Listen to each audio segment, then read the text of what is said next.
Chris Patton and Luke Johnson back here on DouglasCountyDigest.com from Arcola High School, the Nancy Stiff Gymnasium.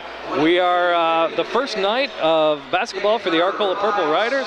They're taking on Central A&M after one quarter, 21-9. Central A&M leads. Luke, what have we seen so far? You've seen experience beat youth. Central A&M's using that full court press and capitalizing on all the turnovers they've had so far. It's been easy layups to the other end or nice little jump shots.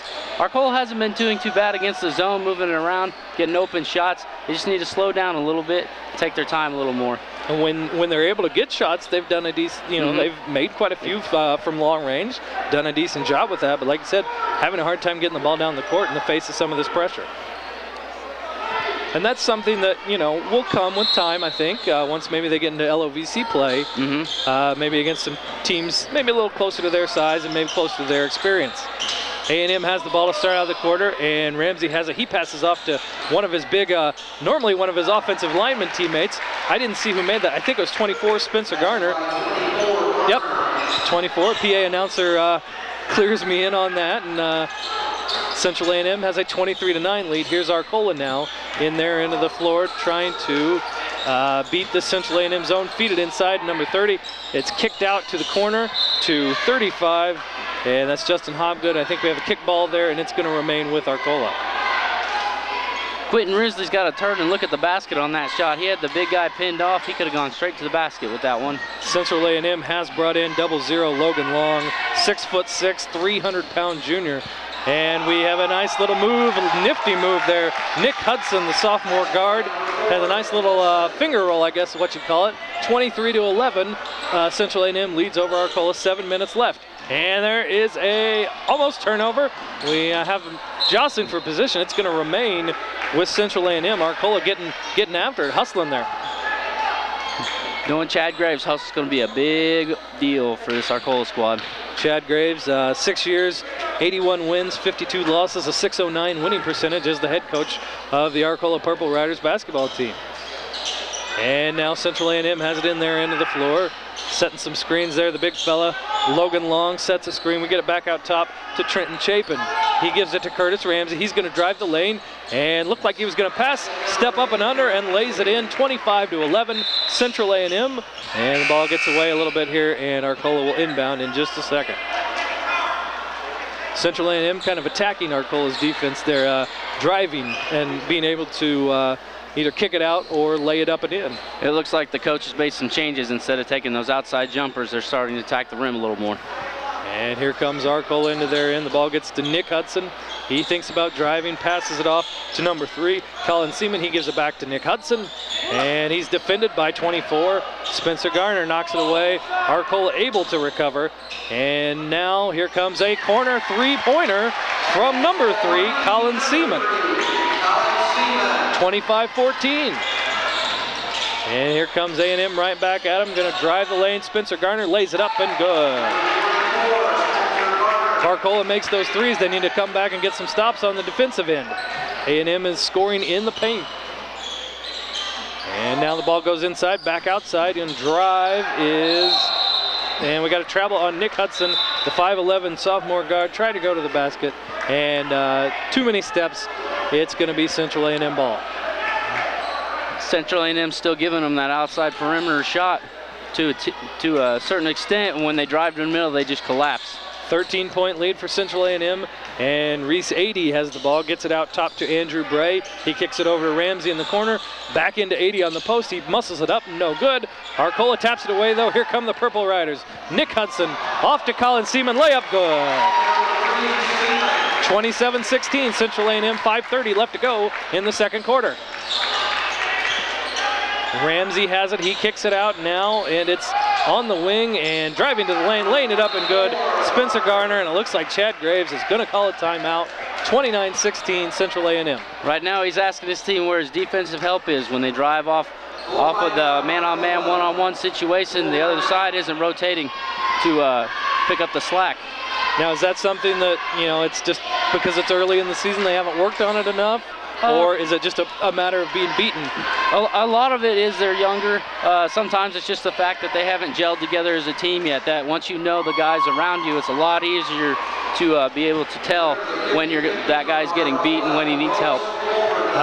And as we come into this game tonight, Central A&M, we kind of gave you the backstory on Arcola from last year. Central A&M 18-10 last year, 7-4 in the Okaw Valley Conference. You know, they send out 6 seniors, 4 juniors, 4 sophomores. So very experienced compared to Arcola. This roster we have 4 seniors, 2 juniors, and then a lot of sophomores and freshmen. And we've seen freshmen get action tonight. Not really something you see a lot of times in a varsity level, but we've seen that so far from Arcola. 5:20 left to go here in the second quarter, and Arcola has the ball coming out of the timeout. And there is that Central A&M trap yet again. Failed to cut off the sideline. Arcola was able to get the ball down the court, and then we see number 12. That's Wyatt Fishel. He tries to throw kind of a baseline pass, hits the side of the backboard. It'll be A&M ball.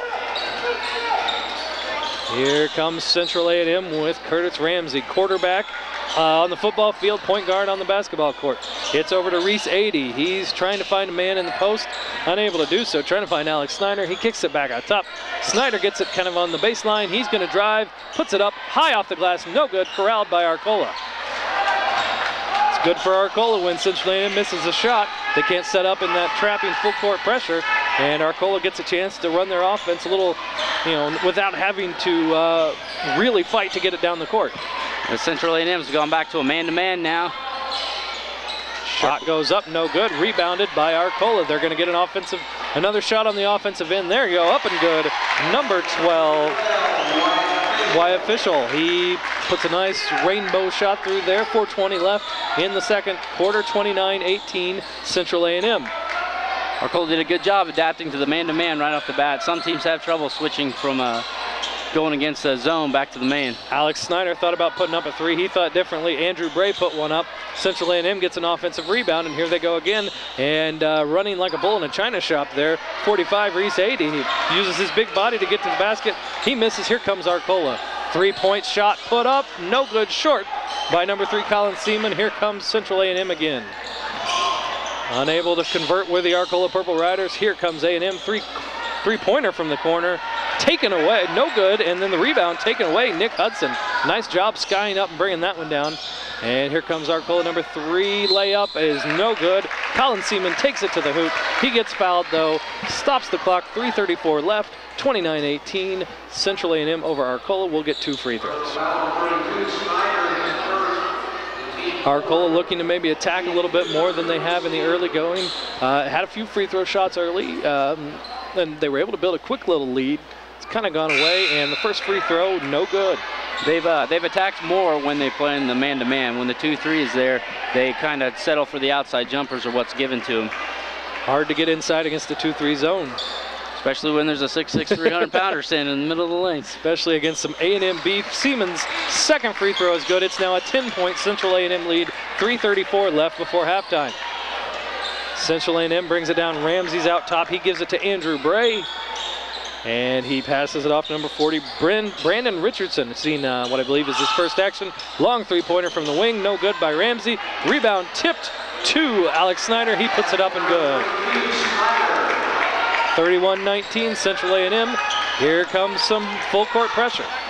Arcola breaks it pretty easily. Seaman gets it across to Reed Strader. Back out top to number 35, Justin Hobgood. Now it is with Nick Hudson.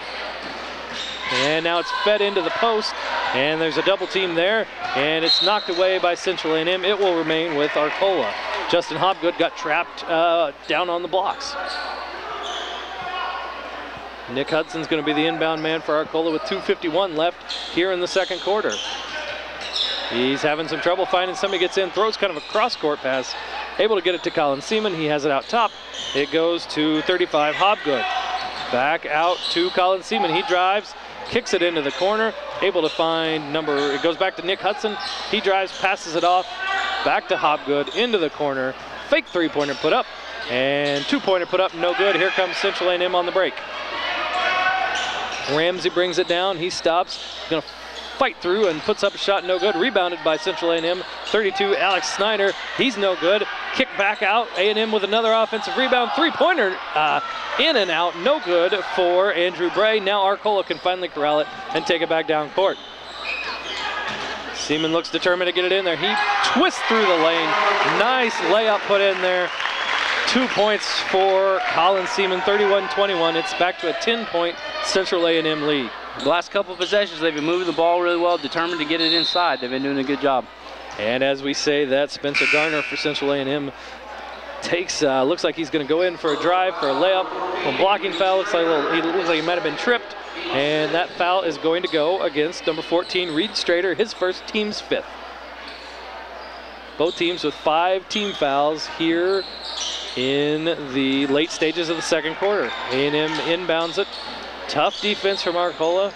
And did that get tipped? Yes, it did. It goes into the backcourt, and A&M's going to keep it. Spencer Garner brings it across the timeline. There we go. Once again, Arcola getting after it, starting to get into those passing lanes. But here comes a three-pointer from Spencer Garner off the iron, tipped back to Andrew Bray. It looked like Arcola went to a 2-3 zone there real quick on their own, and rebounding out of a zone is very difficult. Nick Hudson drives down, looks like he's going to take it in, throws a cross-court pass that's knocked away by Andrew Bray. Here comes Central A&M on the break, and we get a traveling. Wasn't really sure what he wanted to do with that. Looks like he lost the handle on it, and it will be Arcola's ball. A little bit of that inexperience from Arcola starting to show with passes across the middle of the lane and all the way across the baseline from corner to corner. If you're Arcola coach Chad Graves, is there a point limit you kind of want to keep this at going to halftime? As close as possible and would be my suggestion. 12-point lead for Arcola. They're having trouble, need to get it across the timeline, and they do. Lucky to do that, Nick Hudson gets it across. It is a 12-point Central A&M lead with 1 minute left to go here in the second quarter. Arcola having trouble working that ball around Central A&M's defense. Another turnover for the Purple Riders. Andrew Bray has it now for Central A&M. Over to Curtis Ramsey, he's number 10, and he's on the right wing, trying to find what to do when he's defended tightly by Nick Hudson. He looks like he's gonna take it himself, put one up, no good. Rebounded after it's tipped around, rebounded by Nick Hudson. Arcola turns it over again. Here comes Reese 80, dishes it off to Ramsey, layup up and good, and we're gonna get another timeout. It looks like Chad Graves not thrilled with what he's seeing from his offense. Arcola's really suffering from that full court press. They are Central A&M just has it mastered right now, and that's some of the senior leadership and the experience coming in there. They know where to be, when to be there, and what to do after they get the turnover. And probably, if you're Chad Graves, working in some young kids, you lost your starters from last year, only a couple returning lettermen. Probably a defense you don't want to see your first night. Right. You'd probably love to see just some straight up man-to-man and see what your guys can do. And just looking at Arcola right now, they're young and athletic, so by the time mid-season hits, they'll be a much improved team from what they are right now. Looks like we have a new senior checking into the game for Arcola, number 11, Gavin Spradling, 5'6" senior guard for Arcola, going to check into the game. And let's see, we've got a little confusion here, I think, with Central A&M. Maybe somebody didn't check in properly, or what do we have here? But it looked like Curtis Ramsey was going to take a seat. He comes back out on the floor, and there we get the all-clear whistle. Central A&M is ready to go, so is Arcola. 14-point A&M lead, 30 seconds left here before halftime. Central A&M still sitting in that 2-3 zone. Arcola going to try and drive against it, put a shot, no good. That shot, no good by Wyatt Fishel. Here comes A&M. Maybe they'll hold for one, I don't know. Here comes Curtis Ramsey. He puts a shot up, no good. Tipped away, rebounded, and Alex Snyder gets the rebound, puts a shot back up. He is fouled. He will go to the line for 2 shots with 11.7 seconds left to go here before halftime. Arcola's biggest problem right now is on the boards. They are getting out-rebounded like crazy. They need to box out, find a body, each one of them, clear them out outside of the lane, and then go get the rebound. Gavin Spradling into the game and gets called for the foul. First free throw up and good for Alex Snyder, 6'1" senior from Central A&M. Talked to a friend of mine over in Decatur who referred to Alex Snyder as the key to this team. And his second free throw up and no good, rebounded by the Purple Riders. And then it's stolen away, taken once again. Shot put up by 55, Trenton Chapin. A&M has it yet again, puts up another shot. Floater good for Spencer Garner, and that's gonna take us to halftime. So after 2 quarters of basketball, Central A&M leads Arcola 38-21. Rough night so far for the Arcola Purple Riders, and you're watching high school basketball on DouglasCountyDigest.com.